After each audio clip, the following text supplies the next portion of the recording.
قرآن کریم نے چوتھے پارے کے پہلے صفحے کے اندر پہلے بیت اللہ کی تبرک کو بیان کیا، اس مقام کی خصوصیات کو بیان کیا بہت ہی مختصر انداز کے اندر، اور اس کے بعد پھر حج کی فرضیت والی آیت کو بیان فرمایا وَلِلَّهِ عَلَى النَّاسِ حِجُّ الْبَيْتِ مَنِ اسْتَطَاعَ إِلَيْهِ سَبِيلًا وَمَنْ كَفَرَ فَإِنَّ اللَّهَ غَنِيٌّ عَنِ الْعَالَمِينَ۔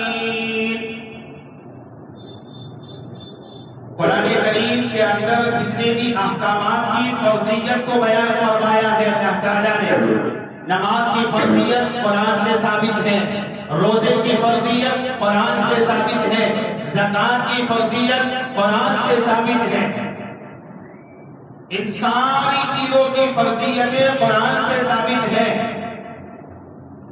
اور ان تمام چیزوں کو اللہ تعالیٰ نے آیتوں کی شکل میں قرآن میں بیان فرمایا ہے، لیکن کسی بھی فرضیت والی آیت کے اندر اللہ تعالیٰ نے لفظ اللہ کا استعمال نہیں فرمایا۔ بات کو غور سے سننا، جہاں حج کی فرضیت کی باری آئی تو پہلے اللہ تعالیٰ نے للہ کہا۔ نماز پڑھنا آسان ہے، اس میں کوئی دشواریاں نہیں ہوتی۔ آدمی کہے میرے سے کھڑا نہیں رہا جا سکتا، بیٹھ کے پڑھ لو، بیٹھ کے نہیں پڑھا جا سکتا، لیٹ کے پڑھ لو، لیٹ کے نہیں پڑھا جا سکتا، اشارے سے پڑھ لو، ساری سہولتیں موجود ہیں۔ زکوٰۃ کا مسئلہ ہے، لوگ گھروں تک لینے آ جاتے ہیں، بس آپ کو حساب کر کے ان کے حوالے کرنا ہے، کوئی دشواری نہیں ہے۔ روزہ رکھنا ہے، کوئی دشواری نہیں ہے اگر رکھنا چاہیں، لیکن حج کے لیے جب انسان جاتا ہے بہت ساری دشواریوں کا سامنا کرنا پڑتا ہے۔ وہ کیا کیا دشواریاں ہیں جو لوگ حج میں جاتے ہیں وہ جانتے ہیں، خصوصاً 5 وہ ایام جس میں حج کے افعال، حج کے ارکان ادا کیے جاتے ہیں، لاکھوں کی تعداد میں لوگ ہوتے ہیں، ایک ہی وقت میں سارے حضرات کو وہی عمل کرنا ہے، ایک ہی جگہ پر وہ عمل کرنا ہے، ظاہر سی بات ہے دشواریاں تو ہونی ہے۔ زبان کا تضاد ہے، ہماری زبان سمجھنے والے بہت کم لوگ ہیں، ان کی زبان ہمیں سمجھ میں آتی نہیں ہے، اسی لیے قرآن نے فرمایا وَلِلَّهِ، لوگوں پر اللہ کے لیے حج کرنا ہے۔ جب کوئی کام اللہ کے لیے کیا جاتا ہے تو وہ انسان کے لیے آسان ہو جاتا ہے، اس لیے قرآن کریم نے پہلے ہی کہہ دیا وَلِلَّهِ عَلَى النَّاسِ حِجُّ الْبَيْتِ، پھر آگے قید لگائی مَنِ اسْتَطَاعَ إِلَيْهِ سَبِيلًا، ہر انسان پر حج فرض نہیں ہے۔ کس پر حج فرض ہے؟ جس انسان کے پاس اپنے گھر سے بیت اللہ تک پہنچنے کا خرچ ہو، وہاں پہنچنے کا، ریٹرن آنے کا، وہاں جتنے روز رہنا ہے اتنے روز کھانے پینے کا، اور اپنے پیچھے جن لوگوں کو چھوڑ رہا ہے، بیوی بچے ہیں، اگر ماں باپ اس کے ساتھ رہ رہے ہیں تو پورے ماں باپ، ان تمام کے اپنے آنے تک کا خرچ اس کے پاس موجود ہے، تو ایسے آدمی پر حج فرض ہو جاتا ہے۔ اور حج ایک مرتبہ فرض ہو گیا، اب وہ آدمی 2 3 4 5 سال کے بعد بھکاری بن گیا، کچھ نہیں بچا، زندگی میں اس کو حج کرنا پڑے گا، حج کی فرضیت ثابت نہیں ہوگی۔ کس نے کہا تھا اس کو حج میں تاخیر کرنے کے لیے؟ آپ علیہ السلام نے یوں فرمایا من اراد الحج فلیتعجل، یہ جو حج کا ارادہ کرے اسے چاہیے جتنا ہو سکے حج کے اندر عجلت کرے، جلدی کرے، تاخیر نہ کرے۔ اس سال نہیں، چلو اگلے سال دیکھ لیں گے، اگلے سال نہیں، چلو اور دیکھ لیں گے، ہو جائے گا، اور ایسے کرتے کرتے زندگی ختم ہو جاتی۔ کئی لوگ ہیں ایسے۔ اب ایک جگہ گیا تھا تو ایک صاحب نے بتایا علاقے کے بزرگ کے خادم تھے، بہت خادم خاص تھے، سرکاری نوکری تھی، کروڑوں کی زمین بکی، جس بزرگ کے خادم تھے انہوں نے بارہا کہا حج کر لو، کروں گا یہی کروں گا میں زندگی ختم ہو گئی اور حج کی توفیق، حج کی سعادت نہ ملی. کروڑوں روپے کا مالک ہے بندہ. اب جب تک ان کی طرف سے حج ادا نہیں ہوگا قبر میں عذاب ہوتا رہے گا، اس لیے کہ فرض چھوڑ کر گئے. اس لیے میں نے جو شرائط بتائی، وہاں تک پہنچنے آنے کا، سفر کا خرچ، وہاں رہ کر کھانے پینے کا خرچ، پیچھے جن کو چھوڑ کر گیا ہے ان کا خرچ. اب عام طور پر بدگمانی کہاں ہوتی ہے؟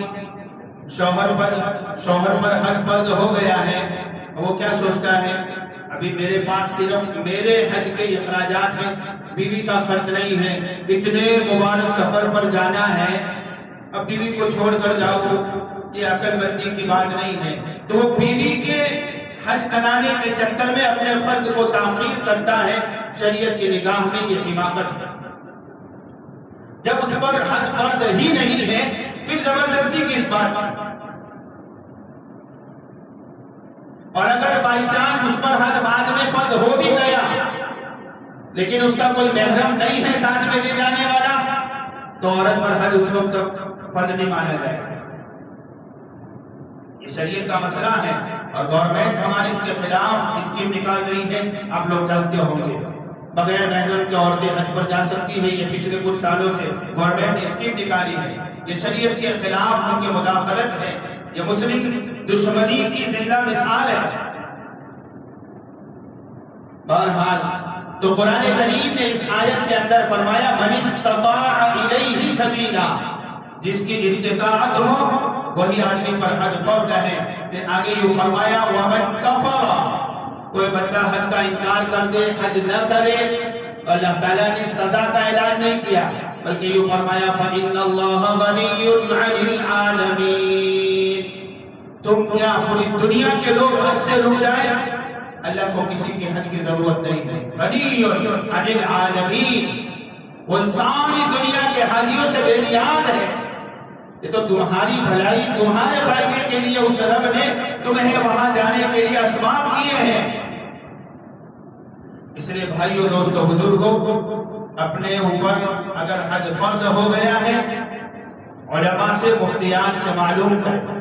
بہت سارے لوگ ہیں، میں جانتا ہوں، بچیوں کی شادیوں کے لیے، بچوں کی شادیوں کے لیے لاکھوں روپے تجوریوں میں پڑے ہیں.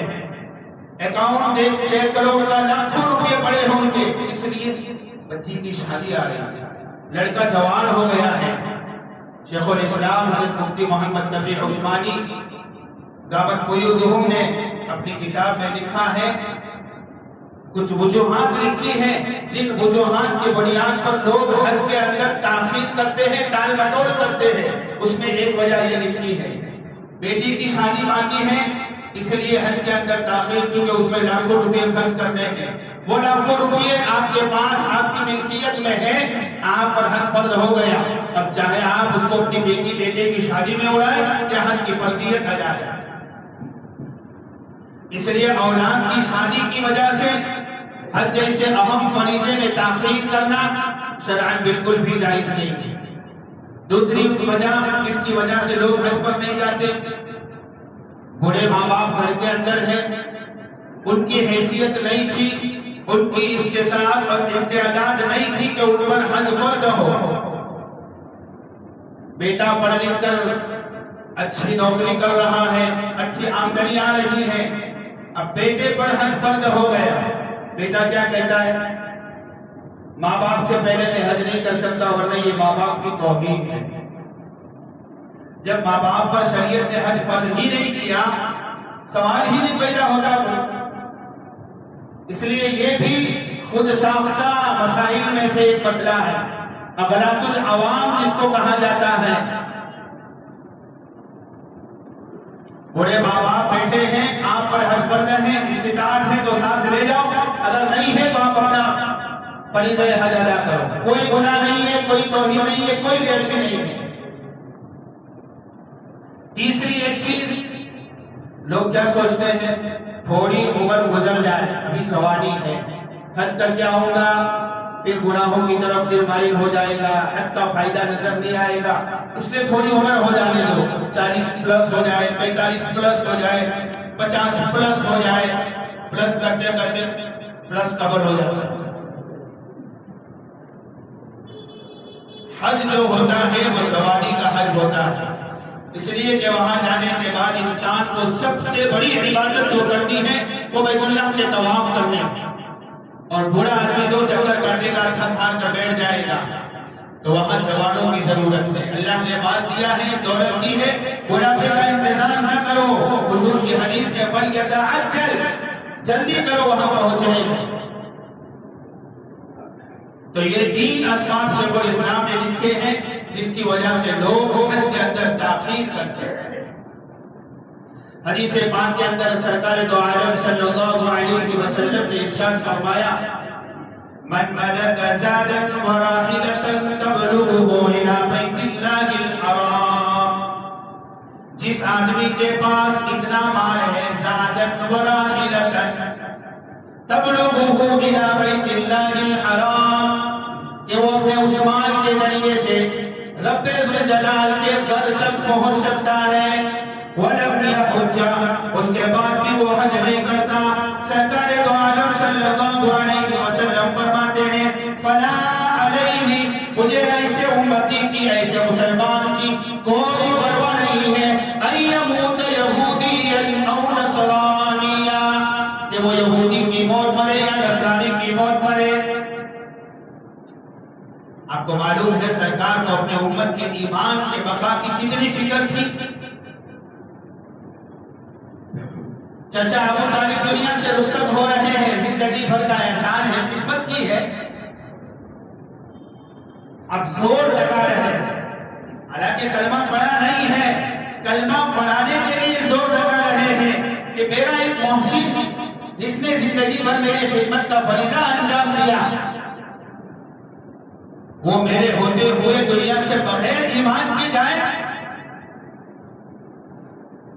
آپ پوری جان لگا رہے ہیں، اتنا زور، اتنی طاقت آپ خرچ کر رہے ہیں کہ اللہ رب العزت کو جبرائیل امین کے ذریعے سے نبی علیہ السلام کو پیغام پہنچانا پڑتا۔ قرآن اس کی شہادت دیتا ہے، إِنَّكَ لَا تَهْدِي مَنْ أَحْبَبْتَ وَلَٰكِنَّ اللَّهَ يَهْدِي مَن يَشَاءُ۔ اے نبی جی، آپ جسے چاہے ہدایت نہیں دے سکتے، ہدایت تو رب ذوالجلال کے اختیار میں ہے۔ آپ نے اپنی کوشش کر لی، اپنی طاقت صرف کر لی، بس آپ کا کام ختم ہو گیا۔ وہ پیغمبر یہودی کا بیٹا آپ کی خدمت میں آیا کرتا تھا، مرض الموت میں مبتلا ہے، آپ جا کر اس کو ایمان کی تلقین کر رہے ہیں، کلمہ شہادت پڑھنے کو کہہ رہے ہیں۔ بیٹا باپ کی طرف دیکھتا ہے، کہتا ہے باپ ابو القاسم صلی اللہ علیہ وسلم کی بات تسلیم کر لے۔ وہ کلمہ پڑھتا ہے، سرکار گھر سے باہر نکلتے ہیں، رونے کی آواز آتی ہے، پتہ چلا وہ یہودی بچہ کلمہ پڑھنے کے بعد دنیا سے رخصت ہو گیا۔ آپ آسمان کی طرف نگاہ اٹھا کر کہتے ہیں، الحمدللہ، اے اللہ تیرا احسان، تیرا شکر ہے، میرے ہوتے ہوئے ایک یہودی کلمہ پڑھ کے دنیا سے رخصت ہو۔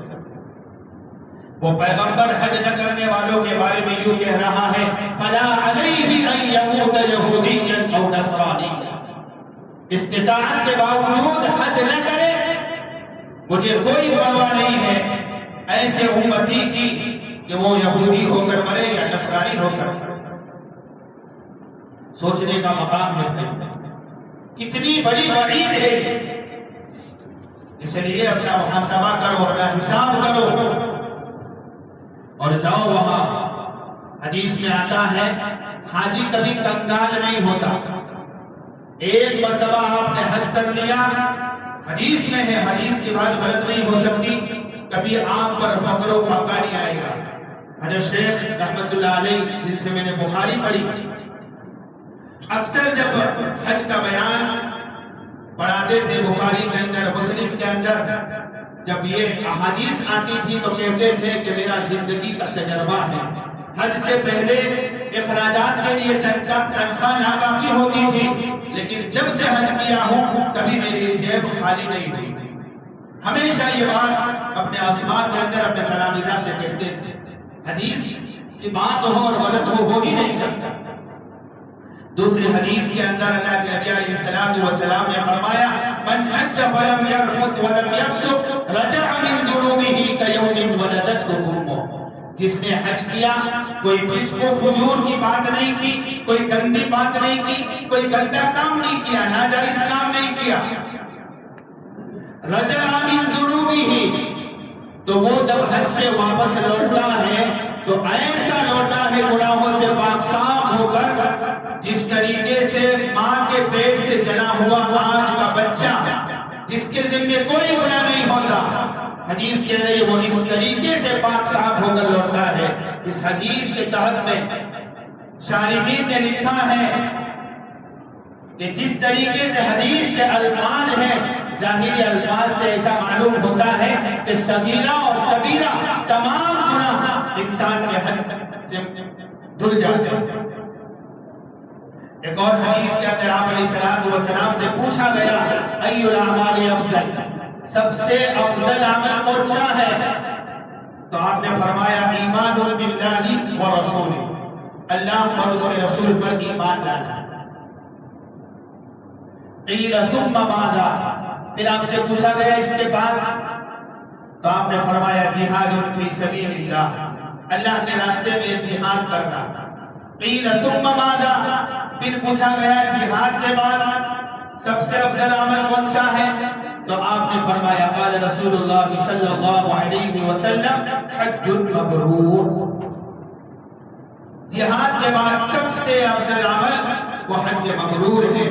اور حج مبرور کی تشریح میں سفیان ثوری رحمۃ اللہ علیہ فرماتے ہیں کہ ایسا حج جس میں انسان نے کوئی ناجائز عمل، کوئی ناجائز بات نہ کی۔ شاہ عبد العزیز محدث دہلوی رحمۃ اللہ علیہ بہت بڑے محدث گزرے ہیں، وہ فرماتے ہیں کہ انسان کا جمعہ، چونکہ جمعہ سید الایام ہے، ہفتے کے جو 7 دن ہیں اس میں سب سے مبارک جو دن ہے وہ جمعہ کا دن ہے، بے شمار فضائل ہیں جمعہ کے دن کی۔ تو فرمایا کہ انسان کا جمعہ جس حال میں گزرتا ہے پورا ہفتہ انسان کا اسی طریقے سے گزرتا ہے۔ انسان کا رمضان جیسے گزرتا ہے اس کا پورا سال رمضان کی برکت سے ان اعمال کے ساتھ گزرتا ہے جن اعمال کا اس نے رمضان میں اہتمام کیا تھا۔ اور پھر آگے یہ فرمایا کہ حج زندگی میں ایک مرتبہ ہوتا ہے تو انسان حج جیسا کرتا ہے اس کی زندگی پوری کی پوری وہ حج والے اعمال کے ساتھ گزرتا ہے۔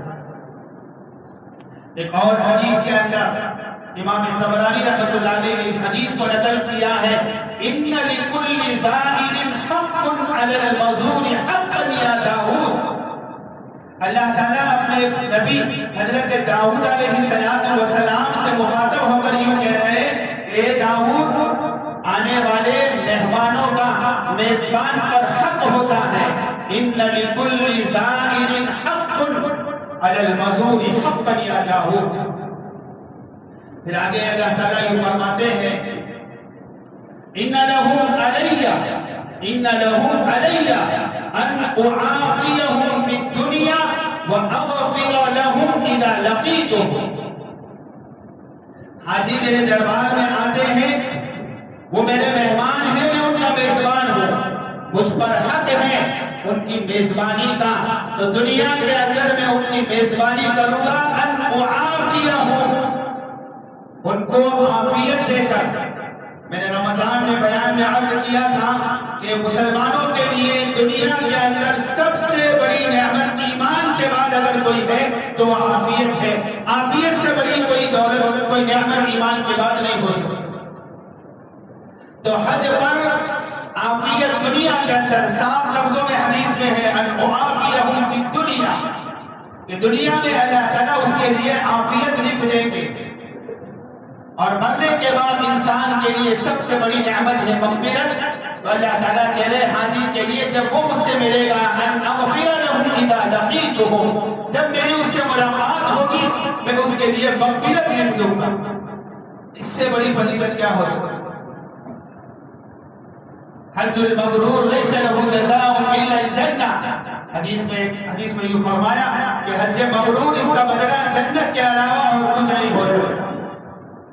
اور بھی بہت سارے فضائل ہیں حج کے، احادیث کی پوری کتابیں بھری پڑی ہیں۔ قرآن کے اندر اللہ تعالیٰ نے مختلف مقامات میں مختلف آیتوں کے اندر اس کا تذکرہ فرمایا ہے۔ وقت کی قلت ہے، جو مشہور احادیث تھی وہ میں نے آپ کے سامنے بیان کر دی۔ اب بہت سارے لوگوں کے ارمان ہوتے ہیں، بلکہ ہر مسلمان کا یہ دل کی خواہش ہوتی ہے، دل کا ارمان ہوتا ہے، اس کی تمنا ہوتی ہے کہ اللہ تعالیٰ مجھے وہاں تک پہنچائے۔ بزرگوں نے اس کے لیے کچھ طریقے بتائے ہیں، ایک طریقہ بتا دیتا ہوں۔ پیر ذوالفقار صاحب نقشبندی اطال اللہ عمرہ وادام اللہ فیوزہ نے اپنے خطبات میں لکھا ہے کہ جو انسان ارادہ رکھتا ہو، سچے دل سے اس کا ارادہ ہو کہ مجھے بیت اللہ کے حج کے لیے، اس کی زیارت کے لیے جانا ہے، تو فرمایا دو کام کرنا۔ روزانہ مغرب کی نماز کے بعد، پورے سال مغرب کی نماز کے بعد، فرض نماز کے بعد 3 مرتبہ مسجد پر اپنی جگہ پر بیٹھے بیٹھے تلبیہ پڑھے، لبیک اللہم لبیک لبیک لا شریک لک لبیک۔ جو پورا تلبیہ ہے وہ 3 مرتبہ روزانہ مغرب کی نماز کے بعد پڑھے۔ ایک عمل یہ کرنا ہے۔ دوسرا عمل یہ کرنا ہے، ایک تھیلی، ایک ڈبہ اس نام سے اس میں پرچی لکھ کر رکھ دے، یہ پیسے میں جمع کر رہا ہوں صرف اور صرف بیت اللہ کے حج کے لیے، بیت اللہ کی زیارت پر جانے کے لیے، اور اپنی استعداد کے مطابق یومیہ، ہفتہ واری، ماہانہ جتنا کر سکے۔ اگر روزانہ 1 روپیہ 2 روپیہ 10 روپیہ ڈال سکتا ہے تو روزانہ ڈالے، روزانہ نہیں کر سکتا ہفتے میں 10 ڈالے، ہفتے میں نہیں ڈال سکتا تو مہینے میں اس میں 10 روپیہ ڈالے۔ آپ یقین نہیں مانیں گے، اتنے واقعات ہیں میرے سامنے، لوگوں نے عمل شروع کیا، اللہ نے خیر سے ان کے لیے اسباب مہیا کیے، تصور نہیں تھا ان کو کہ ہم بھی پہنچ سکتے ہیں، لیکن اللہ نے اسی وقت ان کے لیے انتظام فرمایا۔ میں اور آپ اسباب کے محتاج ہیں، میرا اور آپ کا رب مسبب الاسباب ہے، وہ جس کے لیے چاہے، جس وقت چاہے، جس طرح چاہے اسباب مہیا کر سکتا ہے۔ بس میری اور آپ کی سچی طلب ہو اور سچی کوشش ہو، وہ اللہ نے انتظام کرے گا۔ کریں گے سب حضرات؟ اللہ ہم سب کو